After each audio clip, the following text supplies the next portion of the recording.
My name is Matt Ruth, and I'm a proud member of the class of 2006. After the inaugural 10 Talks that we did last year, I'm excited that we're starting a fun tradition and bringing it back for another year as a part of this Centennial celebration here today. I'm confident that this year's encore is going to more than live up to last year's high bar that was set. With that being said, I don't want to be the one that's talking too much. We know that we're all here to hear our three speakers here this afternoon. So I'm honored to introduce each one of them and explain a little bit how it's going to work. I'll introduce each one of them. They're going to come up. They're going to share for about 10 minutes or so. At that point, I'm going to introduce the next speaker, and then we're going to try to save some time at the end for some question and answer. Each speaker, like I said, they're going to have 10 minutes to impact, to influence, and to inspire us here this afternoon. After all three is said and done, I'll explain a little bit more of the housekeeping notes. But with that being said, I'd like to introduce our first speaker here this afternoon, Jodie Geddes. Jodie earned her Master's of Arts in Conflict Transformation at EMU in 2016. She currently serves as the Community Organizing Coordinator at Restorative Justice for Oakland Youth in California. She trains young people to be community organizers using theater, storytelling, and speculative fiction. Originally from Jamaica, Jodie grew up in Brooklyn and uses her storytelling to transform systems. The title of her talk is The World We Want to Create, A Call for Justice and Liberation. Please join me in welcoming Jodie.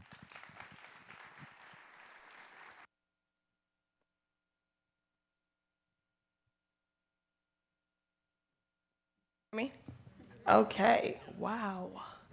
Hey everyone, how are you doing today? Yes, you all responded to me. That's beautiful. So I'm going to try to stick to my notes. I usually have a hard time doing this. It's really good to be back here. Every time I come back, I just really think about the amazing experience and challenges that I had during my time at the Center for Justice and Peace Building that really continue to move and lead me to the work that I'm doing right now with young people. A lot of my work is really centered around young people because I think we often forget that young people have the capacity to engage in deep relationships and conversations that ultimately transform our systems. And we also have to think about so many movements across time have been led by young people, and we forget that. And so before I kind of get into the bulk of my talk today, I'm going to try something really different here. And I'm going to ask you to just close your eyes with your permission, of course. And if you don't want to close them, that's okay. And I want you to take a few seconds to think about the world you want to create. What does that world look like? What are some essential elements of that world? And some of you may have never been asked this question before. So take a few moments. The world that you want to create. Now I'm going to ask you to open your eyes and turn to the person next to you. It doesn't matter if you know them. Just turn to the person next to you. Anyone? Or you can pair up with a few people. So one of you is going to be Facebook, and the other one is going to be Snapchat. No, this is not sponsored by Facebook or Snapchat. I mean, just kind of, you know. So choose a Facebook and choose a Snapchat. Turn to the person next to you. Just trust me here. Some of you look a little bit hesitant. That's okay. In order to create the world we want, we have to trust each other. And so I'm going to ask Facebook to start first. So Facebook, you're going to take some time, and I'm going to time this. So Facebook, you're going to take a few moments to tell Snapchat what are some components of the world that you want to create. Got it? Some of you may not have gotten that, so I'm going to tell you again. So Facebook, you're going to take a minute to tell Snapchat what the world you want to create looks like. Are we good? What are you going to do? Y'all don't know. What do you have to do? So Facebook, you're going to take a minute to tell Snapchat what the world that you want to create looks like. Are we good? I'm going to start the time now. I trust you. Trust me. So Facebook, start wrapping up what the world you want to create looks like. Perfect timing. Now Snapchat, I want you to tell Facebook what the world you want to create looks like. Same thing you just did, but now it's Snapchat's turn. You ready? Go. So one of the things you may have realized is that you had very different visions of the world that you want to create, but you may have also had similar visions of that same world. One of the things in our society that we often don't do is engage in these type of conversations, right? So we enter into spaces and we make the assumption that everyone has the same values and ideas that we do, right? So you might go to church and you make the assumption that everyone has the same kind of understanding of the faith and the text, right? But that's just not true. The same thing when you enter the classroom as an educator, you might make certain assumptions about the students and young people that are showing up, about their parents, about the communities that we serve. During my time at the Center for Justice and Peace Building, a lot of my work was examining restorative justice with a racial justice lens, and also looking at systems of harm, punishment, and oppression, because we continue to make assumptions without recognizing that we are dehumanizing people. Because immediately when we recognize people don't share the same values and ideas as us, they become disposable. That's what we do in our system. And in some way, all of us supports that, right? And so if I have a best friend that I think violates me in some way, they no longer are my best friend, right? I'm not leaning into the conflict to say, how do we make this right? How do I continue to see you as a human being that makes mistakes? And you don't become the worst thing that you've ever done, right? And oftentimes we engage in this on a small level in terms of our personal relationships, but there's also a larger system and structure that supports all of this, right? So an example, right? Raise your hand if any of you in your group talked about the criminal justice system as a part of the world you wanted to create. A few hands, right? What about any system or form of punishment as a part of the world that you wanted to create? One person, that makes sense, CJP. What about anything that, over here too? Okay, I need to start looking over here. What about anything that had to do with economic justice? Ooh, yes, y'all are on the money. Great, right? But once again, you can see as people are beginning to raise their hands, these are some of the things that we don't talk about as a part of our structure and our system, but on some level, we all subscribe to it. So we think about laws, for example. Laws kind of predict the ways that we function in relationship with each other in community. But we might not think about that on a daily basis, right? So thinking about things like theft, for example, or kidnapping. A lot of these laws have stipulations in them that in some ways, there are multiple laws that we break on a daily basis. I jaywalk like it's nobody's business, right? But once again, there are these ways that laws predict the way that we're functioning in relationship with each other and community. And these laws are supported by institutions. So when we think about the courts, the cops, and so many other structures that are in place, right? But we're often examining our relationships on this very small level in terms of how we should function in relationship with each other. But once again, we're not looking at the systems that continue to perpetuate and reinforce that kind of harm, right? Those systems are supported by a set of assumptions and cultural beliefs, right? So the way that I navigate through the world as a young Caribbean Black woman is going to be very different from someone else that's a different race, that's a different gender, that's a different religious affiliation, right? But these are often things that we do not think about. And so a huge part of my work at the Center for Justice and Peace Building was to look at restorative justice. How many of you, raise your hand, know about restorative justice? Oh, just warming my heart. Okay. One of the beautiful things I think about restorative justice for me is that it's something that we have known before. Before so many systems of harm and punishment were in place, there are ways that we were in community with each other that allowed us to lean into conflict and did not make people disposable. But I believe that there are particular kinds of systems that are in place that give power to certain groups and continue to marginalize others as a tactic of separation so that we are not in deep community that is grounded by unconditional love, right? So when we talk about unconditional love, I'm not talking about the love that makes people disposable, but one that calls in radical honesty, that names what the conflict is and says, how do we move forward together, right? So you talked about the world that you want to create. But what about the world that we want to create? And many times when we're designing anything, we're often thinking about the I. And that doesn't mean that we're bad people and don't have some kind of moral goodness, but once again, there are particular systems and structures in place that ask us to name the I without acknowledging the we that exists. So when I walk into a room, I make an assumption about what we believe. I make an assumption about how we are going to function in the world together. And that's just not true. In order for us to engage in real systems transformation, we need to think about what does the I look like in relationship with, not relationship to, but in relationship with the we. And for me, I believe that restorative justice is a way for us to do that. Oftentimes, restorative justice is seen as a tool. And what we do with tools is that we put them in a box, and you put them in the garage, and they get old and rusty, and we take them out whenever we're ready to use them. It's not something that we're using on a daily basis. So how do we allow for restorative practices and principles to be a part of our everyday lives, to allow us to lean into conflict, allow us to challenge ourselves, and to hold systems accountable when they're doing good, but also when they continue to marginalize and oppress certain groups of people? This happens to queer people, this happens to young people, this happens to immigrants. So many people continuously on a daily basis are really marginalized by a lot of our systems because we continue to focus on the I and not the we. And the I also creates false narratives. We tokenize one body to dehumanize the whole group. Right? Does that make sense? We often uphold one body. If this person can do it, if Oprah can do it, then Jodie can do it. And that's just not the reality. That is a false narrative that, once again, continues to make people disposable. I'm a poet, and the way that I really express myself is often through poetry. And I don't know how Jeff knew this, actually, that I did poetry. We didn't talk about that part. But he asked me if I would be willing to perform. And just a few weeks before, I had an interaction in a coffee shop.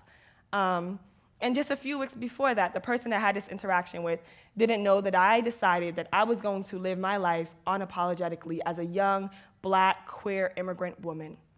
That the system was not going to determine how I showed up in space as my full and authentic self. The system was not going to block me from being led to my truth, from using my gifts to transform systems of oppression and harm for all. Not just Black folks that look like me, for everyone. Because my liberation is bounded with your liberation. In order for me to get free, you also have to get free. Every single one of you in this room. Our vision for the world is not only about justice. Justice is situational, and we need justice. But how can justice lead us on a path to liberation? How can we get free? Because the system can give me justice, right? I can go through the criminal justice system, and it can give me justice. And then I walk into a world that allows for my trauma to be perpetuated on a daily basis. Am I really free? I may have received some form of justice, but am I free? How do we use justice and the world that we want to create to bring us on a path to freedom and liberation?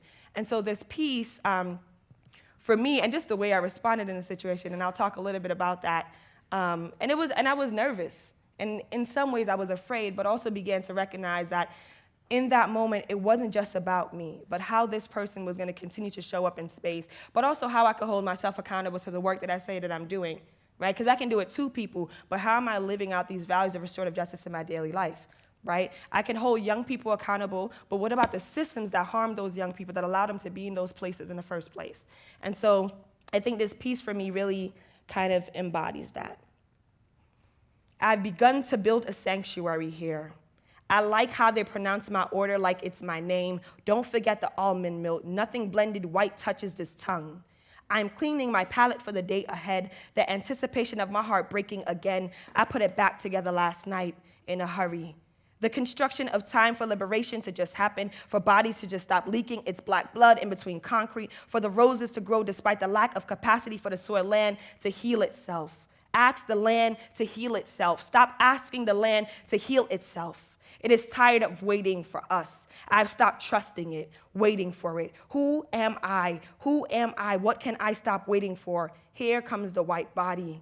A concrete statue carving itself by using me to chisel the hidden pieces that he knows we will find. But I will not be his sanctuary. I will not be his sanctuary. Today, in myself, I've begun to build a home. He didn't get the telegram that today is a new day, and I am unapologetic. He asked for me to lower my voice, to speak outside. It is inappropriate for you to speak on the phone. Read, you are too Black. You cannot be Black and speak Black and alive. I thought I cut your tongue out and buried it with the stillborn babies of master's rape. Public is not made for you. You are the Black stain on my white sheets. I am dismantling your house. But trust me, today I began to build a sanctuary. You will not break it down. You will not chisel me. I am my sanctuary. You will never be my sanctuary.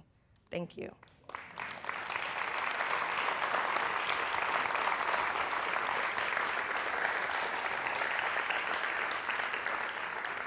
How are we on time? Because I feel like it's up. I guess no one was keeping it.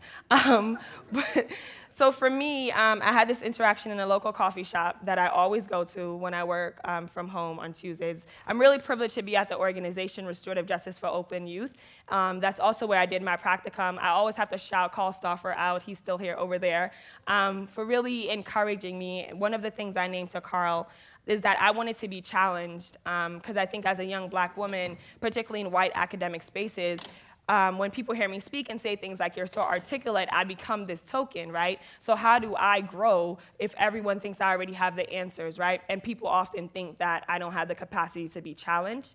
And so when I went to Restorative Justice for Oakland Youth, it was a challenge because they're one of the few restorative justice organizations that doesn't just do restorative justice work, but they engage with it on a daily basis. So in our staff meetings, it's led in circle process. If there's a staff conflict, we're gonna do a harm circle as opposed to calling in HR to speak to the person that now needs to be reprimanded, right? And that's really challenging because many of us may have been at organizations or part of systems where we felt like our voice wasn't valued, or if we spoke up, there was a risk. And so I think there's this way in which Restorative Justice for Oakland Youth allowed me to own my voice on multiple levels in a very intersectional way. And so in this coffee shop, when I was talking on the phone to a colleague, this is a coffee shop in which people take Zoom conference calls. There's always a conversation, young people, it's really a community space. And someone named to me that they thought it was inappropriate for me to speak on the phone and named that it was a cultural norm for people to step outside and have conversations on the phone. I thought it was a microaggression, because I then proceeded to ask if it was rude and if they would prefer for me to step outside, but the language of inappropriate for me was naming that my black body did not belong in that space, right? And for me, I'm trying to get free. And so through that process, instead of saying some things that would have probably been inappropriate in that moment, I began to engage in a conversation about what can meet both of our needs in that space, but also to kind of name a behavior that was very harmful, right? And this continued to happen to a few people in that space that happened to be women of color, right? And so what I'm really naming is any world that we want to create, we need to think about what does the I look like in relationship with the we. And we can't simply continue to think about justice as something that's isolated instead of something that should be a liberatory practice, right? And so what I'm challenging you to do is with your children, with your family, with your community, with your congregation, really think about the world that you want to create and challenge yourself, because that shouldn't feel like an easy task. You shouldn't automatically have the answers to the world that you want to create because we've never seen it before. It's an opportunity for you to reimagine. And so thank you for trusting me earlier, and I'm asking you to continue to imagine with me, and it's great to be back. Thank you for listening and giving me the space.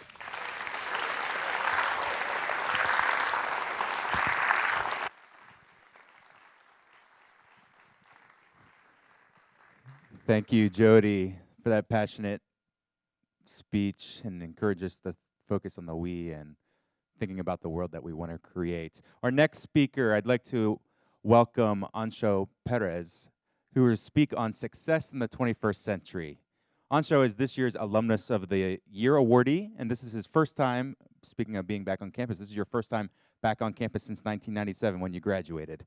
So I imagine this space here looks a little bit different, where it used to be the varsity basketball court. This is now the theater. Originally from Spain, Anxo authored The 88 Steps of Success with tenets to improve the world through personal growth. The book and its follow-up, The Intelligence of Success, have rung up more than $3 million in sales. Fluent in 9 languages, Anxo has given some 400 keynote addresses on 5 continents. He is the founder of 8belts.com, an internet-based language learning company that employs more than 100 individuals in 50 countries. In 2014, he received a European Citizen Award from Foro Europea, and in 2015, he was among a dozen Spaniards given an entrepreneurship award.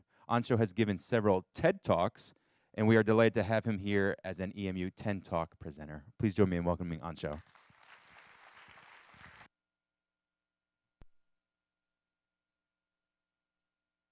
All right, well, it's great to be back, and it's a pleasure for me to be here today. My story started when I left Spain a few years back, and I came to an American home. It didn't go very well with the first host family. Then the second host family was Mennonite, so I called my mom back in Spain, who's sitting right over there. And raise your hand.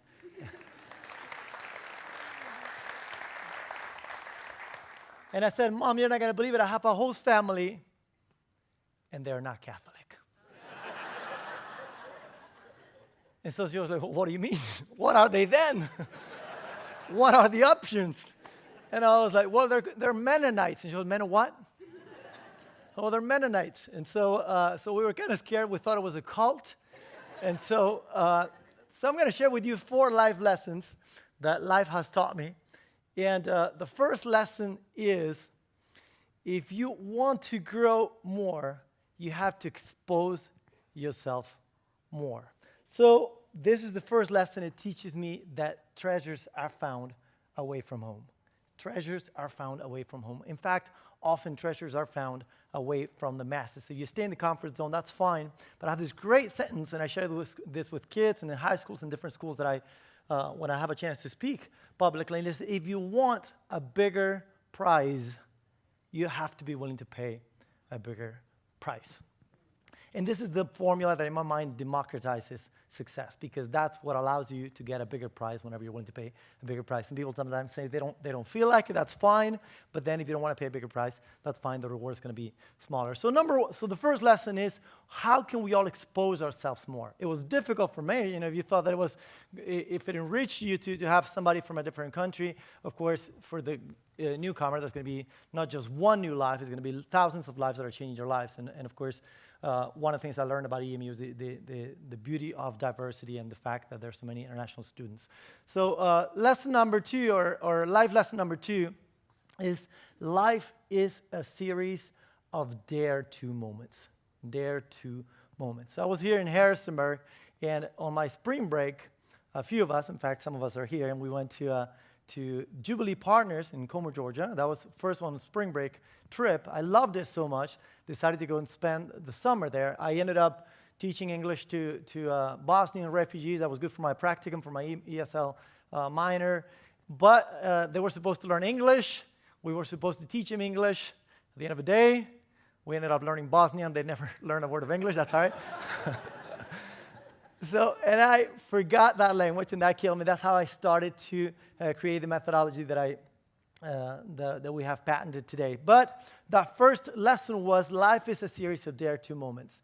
So there's 2 types of people in the world. Those that when life says, are you going to say yes and dare? Say yes.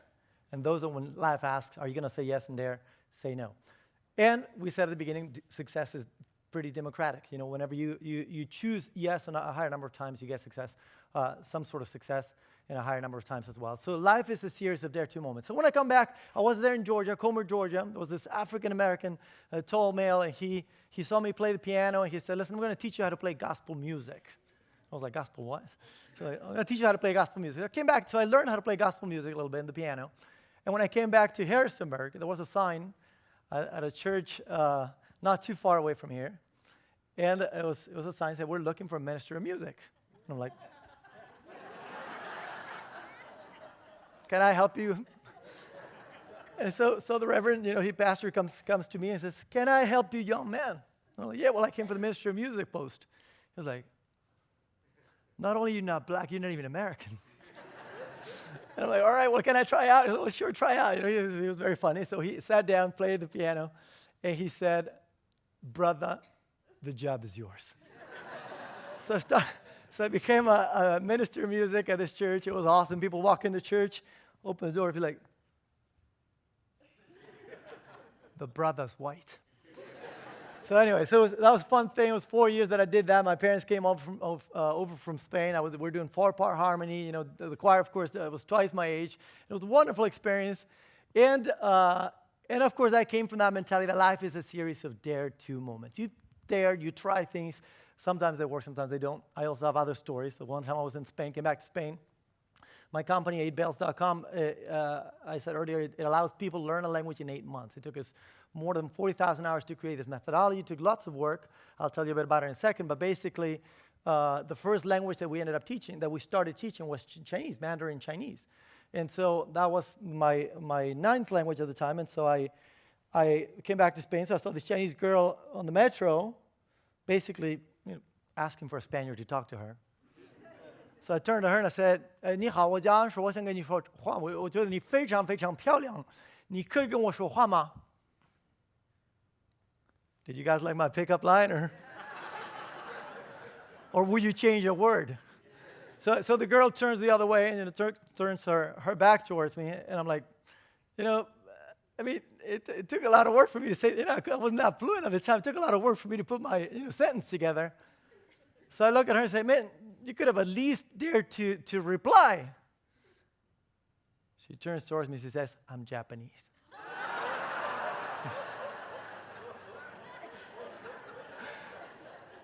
So life is a series of dare to moments. Sometimes you win, sometimes you learn. That's how I learned, all right? So that is all right. Life is a series of dare to moments in everything we do. Probably anything that we see around us is because some entrepreneur at one point decided to dare and decided to start and decided to make it a reality. And that's why that principle is so important to me. Life lesson number 3. So I was with this Mennonite host family. That was how I first encountered EMU. Well, I should say actually started before that with Jeff's brother. And with my soccer career, I was a soccer coach there. I was a soccer player, he was my coach in Ohio, Ken Shank, and he told me about this university, so that's the reason why I'm also here today, and I always thank him for that. And so when I was with his whole family, and they're over there, Chris and Kathy, Faust right there, give them a round of applause because they're just wave. And so once I was with them there at home, and I had, you got a new set of habits, and there's a million things that you think, you've been doing all your life a certain way, and they teach you how to do it the way they do it. And so they say, listen, whenever you put your socks in the basket, in the laundry basket, just make sure they're right side out. And I'm like, all right, no problem. That's not that hard. I can do that. So, of course, Monday morning you do that. Tuesday morning you do that. Wednesday morning you forget. So she comes back and said, hey, by the way, whenever you put your socks in the laundry basket, just put them right side out. I'm like, oh, I kind of think she told me that, but maybe I forget. Okay, so next day you remember, and then you forget. So she comes back and said, by the way, when you have your socks, just put them right side out. And I'm like, is it just me, or she told me this 3 times this week, So you go back, and next day you remember, the next day you remember, and then the next day you forget. And she came back and said, by the way, no, I remember this time. But the crazy thing was, wait, she told me this 4 times, and she never got upset. I was like, well, I don't get it. I'm not used to that. If I saw that if a teacher told you something back home and you don't get it right, next day he's going to be upset because he told you yesterday. So this principle taught me 2 lessons. Number 1 is that there are other ways. You can respond in kindness. You don't always have to respond with a natural way of responding, and maybe that's anger, that's frustration, whatever. There's other ways to respond. And that taught me an amazing lesson. You're going to love this lesson. And that is, if you want to have the largest of fires, all you need is the smallest of sparks. If you want to have the largest of fires, all you need is the smallest of sparks. What does this mean? This means that when we think other people are not watching. I didn't tell her that story until yesterday, actually. And I've told this story before thousands of people all over the world, and she didn't even know. And she probably didn't know I was watching, She just thought she was telling me a lesson about socks. It wasn't a lesson about socks. It was a lesson about life.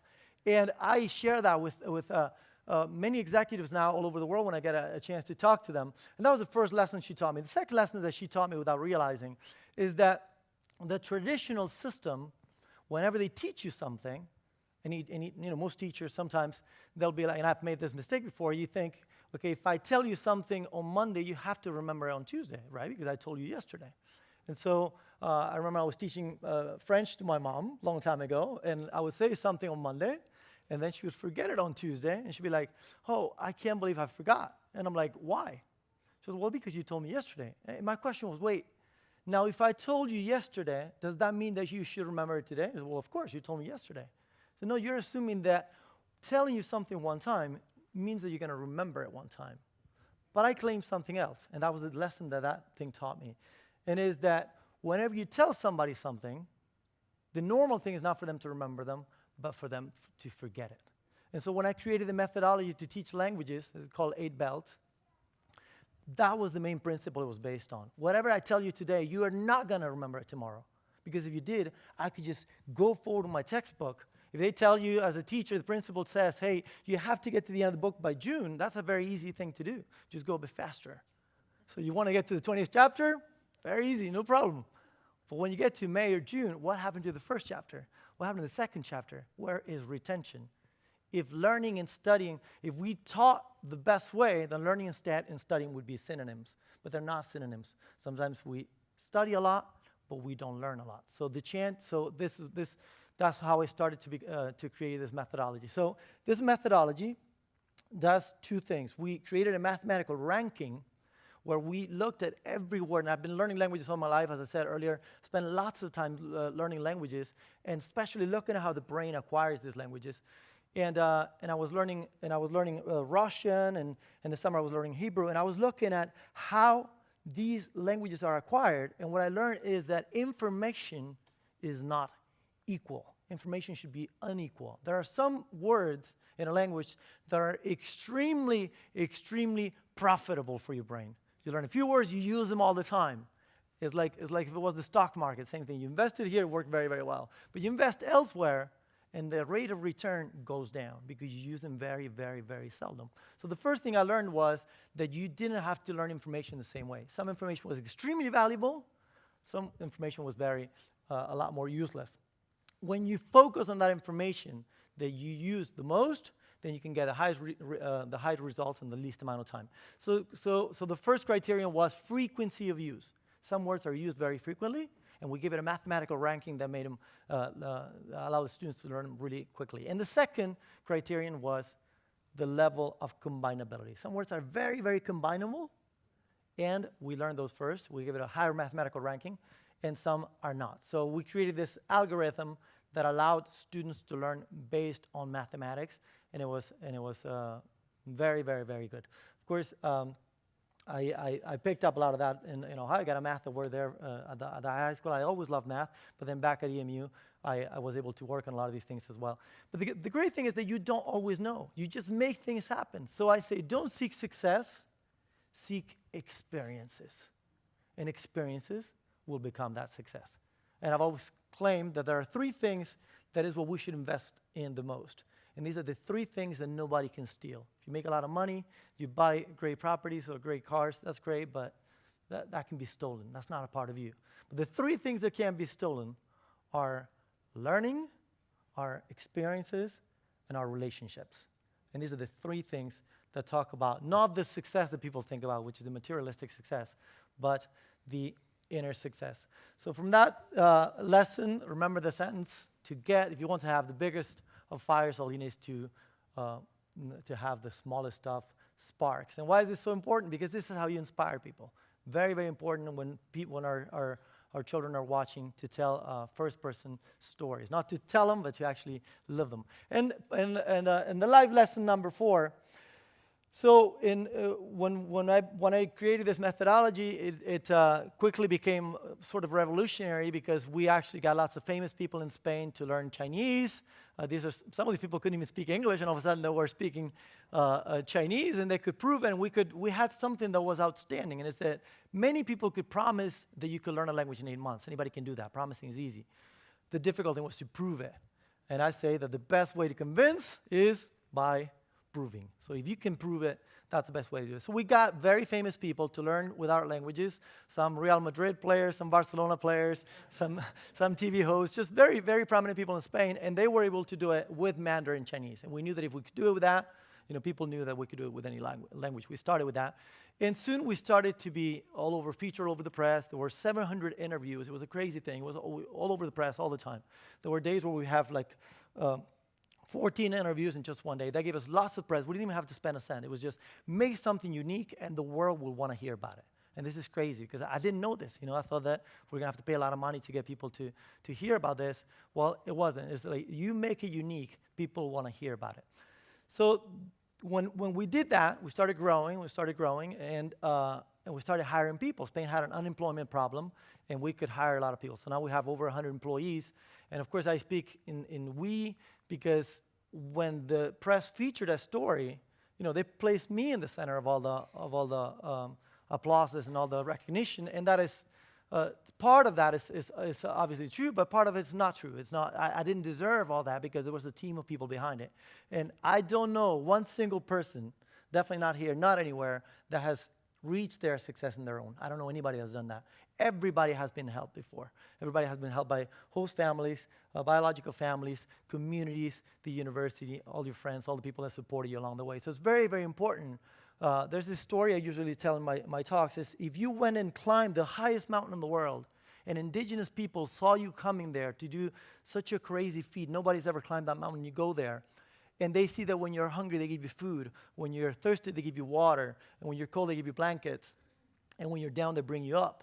Let's say one day you actually climb that mountain and you made it and you get all the recognition in the world and maybe they've even giving you a monetary prize. Now the question is, do you deserve that? Have you done it? Nobody questions that you've done it. Now the question is, have you done it? Is all the credit your own? And the answer is no, because there were people that helped you along the way. So that mountain is not a mountain. That mountain represents life. And those indigenous people, they're not indigenous people. They represent all the people that help us along the way. And it's so important. It's so easy when you reach any sort of success to think that's my success. I've done it. I'm a self-made whatever. But I don't know any self-made whatevers. Everybody's helped along the way by other people. It's very, very important to be recognized by them. I don't have slides today, but if I did, I have a picture of our team because they've done an amazing job, and it's very, very important for me to recognize them. So when we started having all these amazing successes, we started getting crazy phone calls from people, you know. Once I got a call from Eric Schmidt, the Google CEO. He said, I'm in Madrid. I want to have dinner with you. We've heard about your methodology. This is crazy. We're very interested at Google to hear more about it. Or we got calls from, I don't know, from ambassadors and people that wanted to learn with us. And it was crazy.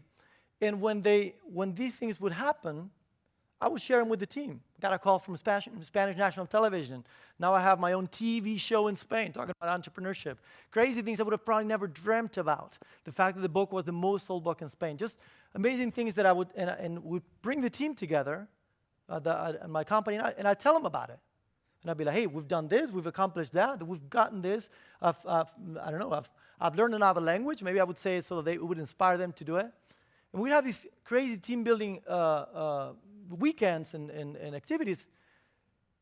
And it was really funny because I thought that by talking to them about those successes, they would get inspired and they would really want to work harder for what we were doing. We were trying to change the way languages were taught worldwide, nothing less than that. It was a big mission. And I learned another lesson. That was another thing that I did wrong. There's many things I've done wrong. Just about every mistake an entrepreneur can make, I've made it. And when I made that mistake, I thought that those successes were the reason why people were going to get inspired. And then I got that life lesson, which was one of the girls at the office thought was diagnosed with cancer, and I was so shocked by it, and I was so taken back. And she was my secretary, and she told me one day in the future when she was going to have the actual final results. And that day I had to give a speech, and there were interviews, and there were things that my mind was wrapped around those things. But when I knew she was going to come out of the doctor, I have bad memory, so I made like 25 million reminders that I would remember to call her. And the minute she got out, I was the first person calling. I said, were they negative or were they positive? And fortunately, she said they were negative. And that was wonderful. But 1 year later, when we had that team building experience, and we asked them, what do you love the most about this company? What inspires you the most about the people? What do you love the most about what we have accomplished? I thought they were going to talk about, the TV shows and the bestsellers and the figures that we had reached.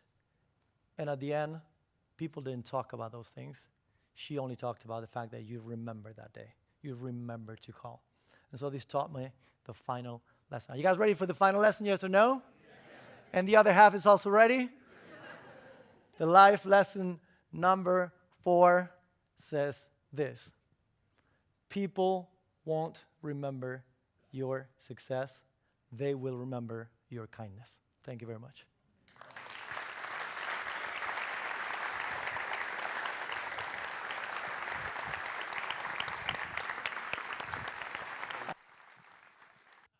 Last but not least, I would like to welcome up Trent Wagler here with us. He is here representing EMU's class of 2002 today. His talk is entitled, Just Listen to the Music. Trent is a professional touring musician with the band The Steel Wheels. Since 2010, the band has released 5 studio albums and toured internationally and across the United States, building a community of fans and partners everywhere they go. Trent plays guitar and banjo. He's a vocalist and a songwriter, helping the band earn numerous awards and best of lists, establishing a leading role in the Americana music landscape. In 2013, the Steel Wheels founded the Red Wing Roots Music Festival that's held in Mount Solon, Virginia, to cultivate and celebrate great music here in the Shenandoah Valley. At EMU, Trent pursued theater and justice, peace, and conflict studies. When he is not touring or playing music, Trent enjoys cycling and exploring. He lives here in Harrisonburg with his partner, Christine, and their children, Bailey and Maya. Please join me in welcoming Trent. Thank you.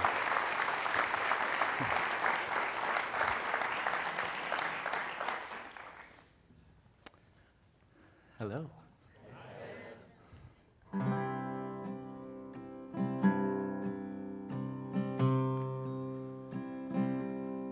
I've been listening to all the dissension. I've been listening to all the pain. And I think that no matter what I do for you, it's gonna come back again. But I think I can heal it. Yes, I think I can heal it. I'm a fool, but I think I can heal it with a song. Oh.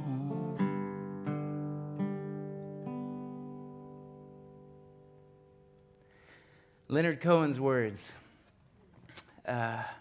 sort of statement of purpose for me in music. I'm a fool, but I think music heals, and I'll continue to sing those songs. And it takes me back to 1999 when I lived in the Gaza Strip in Palestine. And I had just come off of 2 years of undergraduate studies here at Eastern Mennonite University, studying justice, peace, and conflict studies. And I was ready to go and move to one of the most contentious conflict zones on the globe and really try out what I had learned in my 2 years of undergraduate studies. And of course, you know the story. I was amazed by the beautiful and generous people. And I did learn some Arabic. I did teach some English. But I mostly learned and took in much more around the concepts of hope and peace and justice than I ever had to give. And I met beautiful people, one of which was a long friend named Mahmoud.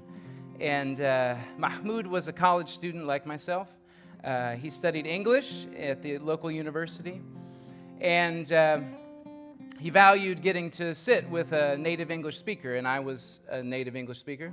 And so I was very good at that side of the equation.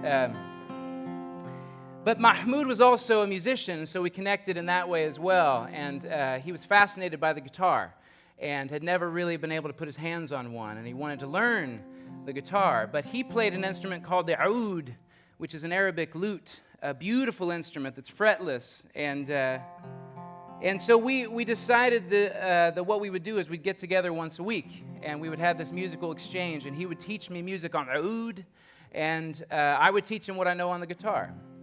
And so I started with a simple guitar lesson of teaching him the chords, G, C, and D, which was fascinating to Mahmoud because in a lot of Arabic music, chords aren't as much of an importance. It's a lot of top-line melodies where sometimes you'll have a whole orchestra playing the same unison sort of melody. And so getting into chordal shapes and different harmonies was new to him.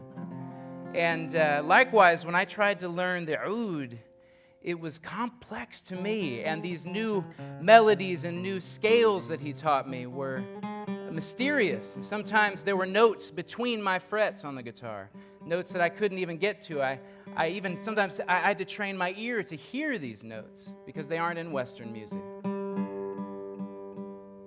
He taught me a tune, a song called Hallie Hallie How, Mally Mally Mal, and it went a little bit like this.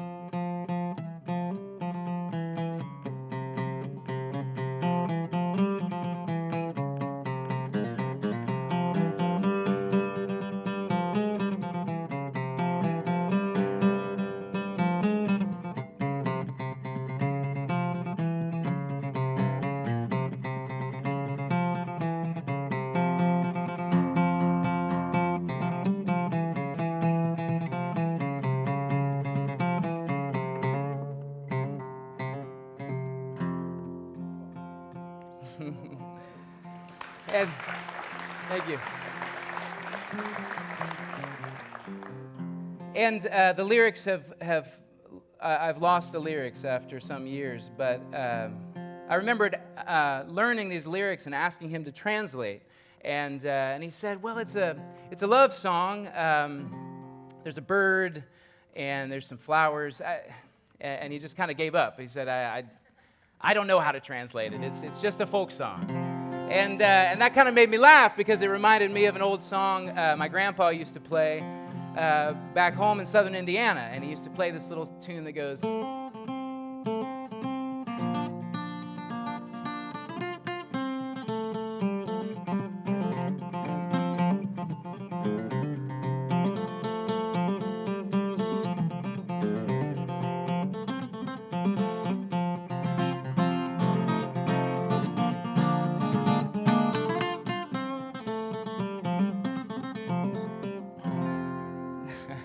Turkey in the straw, ha, ha, ha. Turkey in the hay, hey, hey, hey. And I laughed because I said, that's sort of a song about a bird. And I don't know how to translate any of it. It's just a silly song, but it's a tune that I was handed, and it's a tune that I can play for you.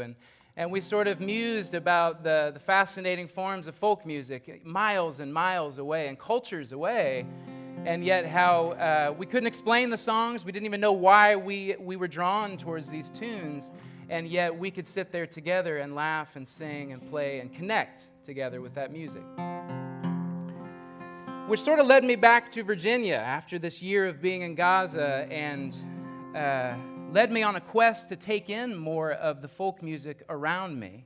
And I got to go and see an artist that just blew my mind when I got to see him. His name was Doc Watson, and he was in Lexington, Virginia, in an outdoor space. And Doc was in his 80s by then, and he's a blind man, and he was sitting on a chair, and it was just him and a guitar and this sea of people. And he had this beautiful baritone voice, and he had the clearest guitar picking I'd ever heard. And he would play so fast.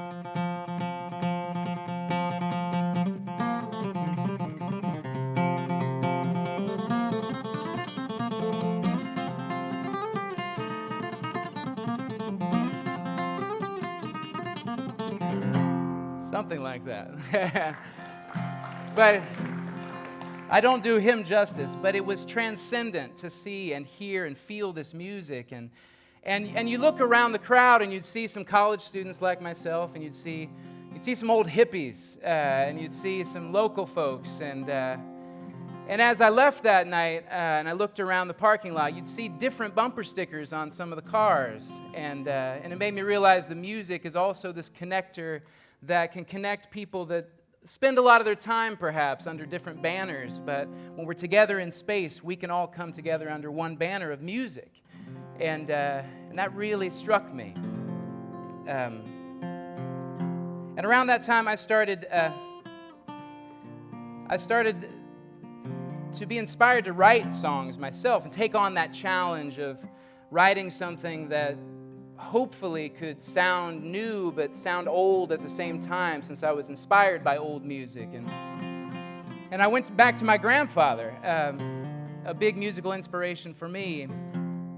And I took an old tune that Grandpa always played on the harmonica, another tune, it's called Red Wing, and I wrote lyrics to that tune.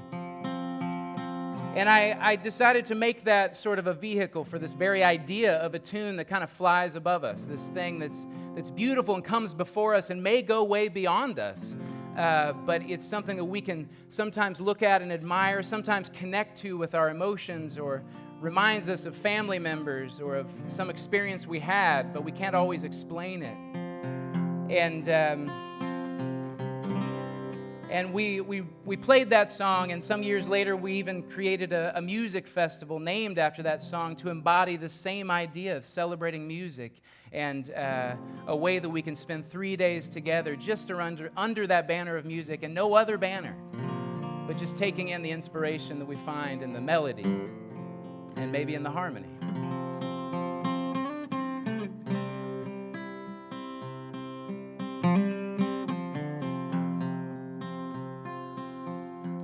Music's a language, and much like any other language, it's about reaching out, it's about connecting. But we also have to have a listener.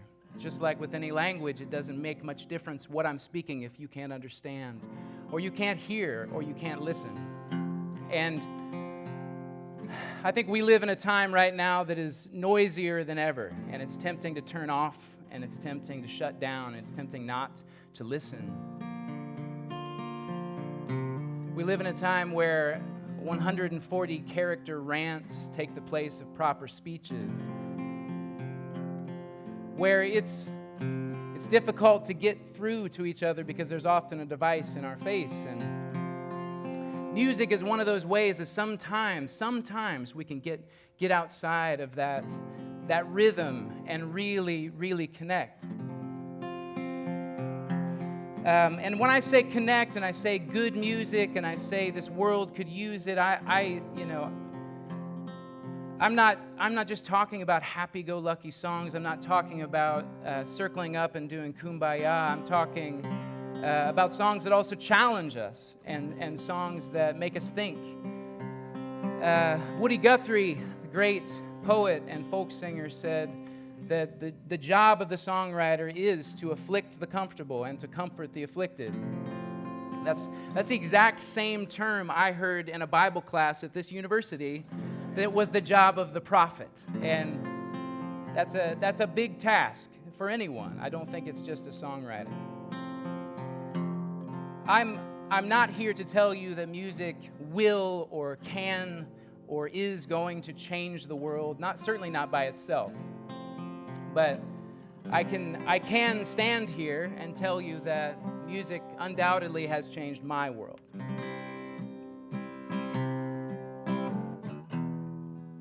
And I think we can heal it.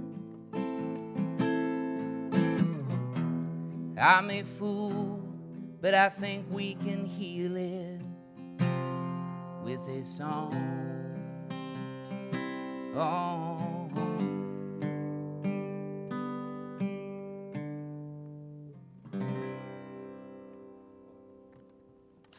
Thank you.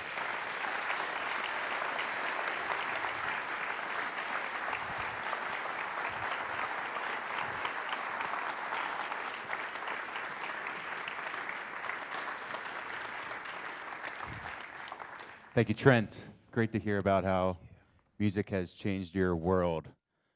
It's 3 o'clock on the dot. Jeff, what do we want to do? Okay, sounds great. So I'd love to invite both or all 3 of you back up onto the stage right now. The question was, is there any language on show that doesn't work with your system? All right, well, thank you for the question, President Lapp. All right, when I created the methodology, I looked at certain principles that were fairly universal. For example, I didn't have a chance before, but what I normally do to explain the methodology is I take a historic figure. I like to speak in analogies all the time. So I take a historic figure and I put it up on, I use the Mahatma Gandhi, right? And so I put him up on the screen. And this is how I explain it. Imagine that you had to turn that painting, if it was a painting, into a puzzle, right? There was a blue sky, his face in the middle, and then a big field below him, right? And there's 2 ways to make that puzzle. One is you start with one of the corners a blue piece, and sorry I don't have the picture, but you can imagine. So blue piece that belongs to the sky, another blue piece, another blue piece, another blue piece. And if you could only put one piece every day, many days go by, months go by, maybe even years go by, and all you see is blue. And if somebody asks you, what is the painting about? What's the puzzle about? You'd say, I don't know, just blue pieces. So this is what happens sometimes with traditional system. What's the best way to make that puzzle if you want the audience like you guys to know as fast as possible what the puzzle is about? You start with a nose, you make an upward spiral, and by the time you have these pieces, you don't know the name of the color of the sky, you don't know if he's alone, indoors, outdoors, but you know exactly what the puzzle is about. And what that thing taught me is that all the pieces have the same size, but not equal size, but not equal importance.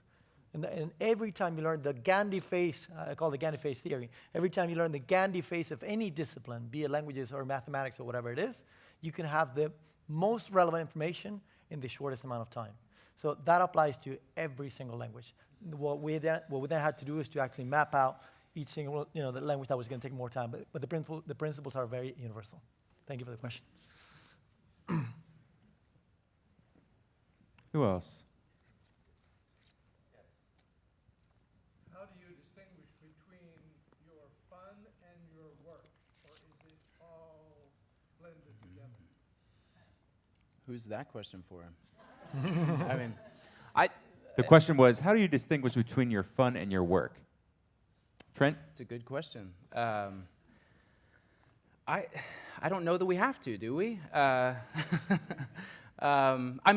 also would not, I couldn't sit here and say that being a musician is always fun. As a band, we do a lot of traveling, and so being a traveling musician doesn't mean just sitting around and getting into music all the time. It means being a truck driver a lot of the time. It means being just a schlepper of gear a lot of the time. We had a show last night in Knoxville, Tennessee, and we're here this morning at noon to set up for EMU. So it's not always fun, but I think infusing joy into whatever your work is extremely important for any discipline.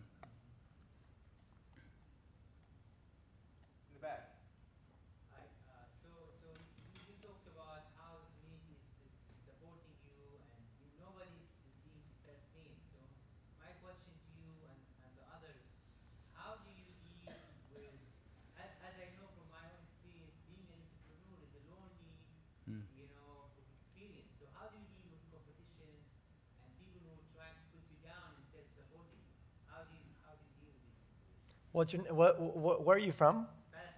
Palestine. I was just there this summer, learning Hebrew of all places.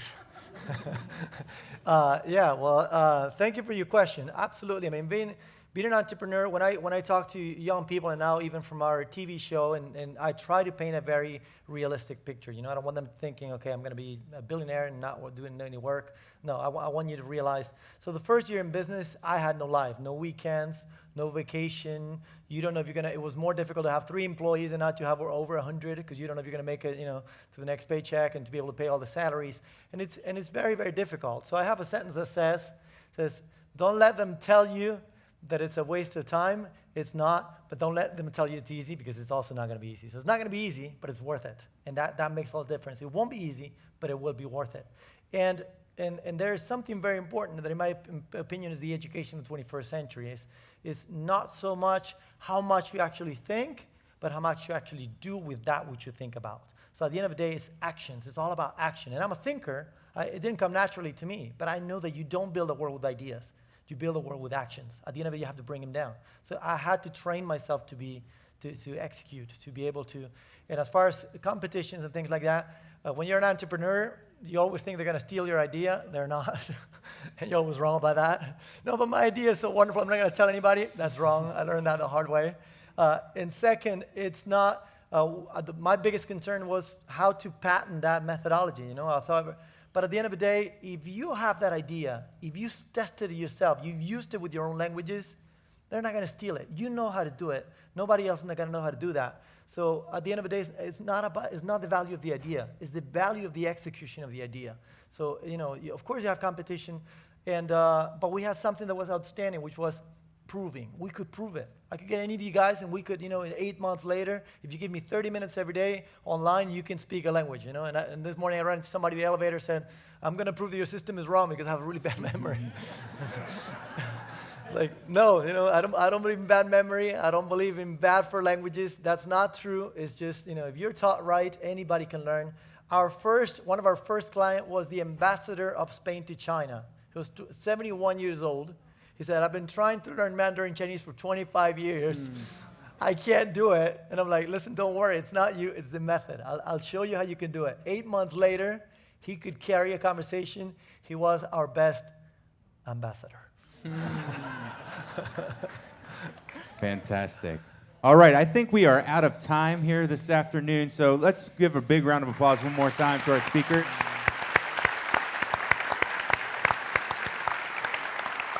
You all were fantastic, Jodie, Anxo, and Trent. Thank you so much.